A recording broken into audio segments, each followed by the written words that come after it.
ভবিষ্যতে বিদেশ সফরের প্রয়োজন বিবেচনায় অন্তর্বর্তীকালীন সরকারের একাধিক উপদেষ্টা আগেভাগেই কূটনৈতিক পাসপোর্ট সারেন্ডার করেছেন বলে জানিয়েছেন পররাষ্ট্র উপদেষ্টা তৌহিদ হোসেন।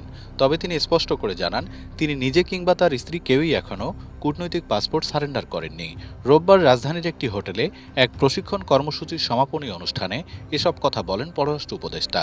অনুষ্ঠানে এক সাংবাদিক প্রশ্ন করেন, শোনা যাচ্ছে পররাষ্ট্র উপদেষ্টা নিজে এবং তার আরও কয়েকজন সহকর্মী কূটনৈতিক পাসপোর্ট সারেন্ডার করেছেন, পাশাপাশি কয়েকজন উপদেষ্টা বিদেশ সফরে যাচ্ছেন।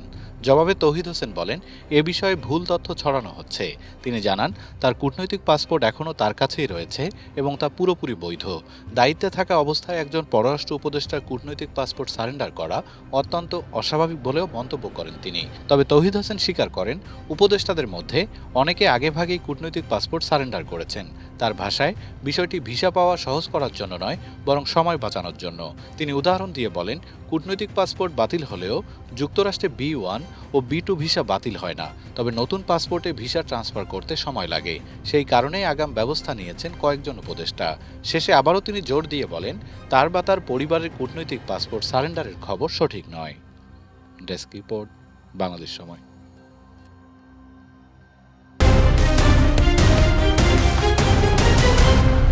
বাংলাদেশ সময়, সবার আগে দেশ।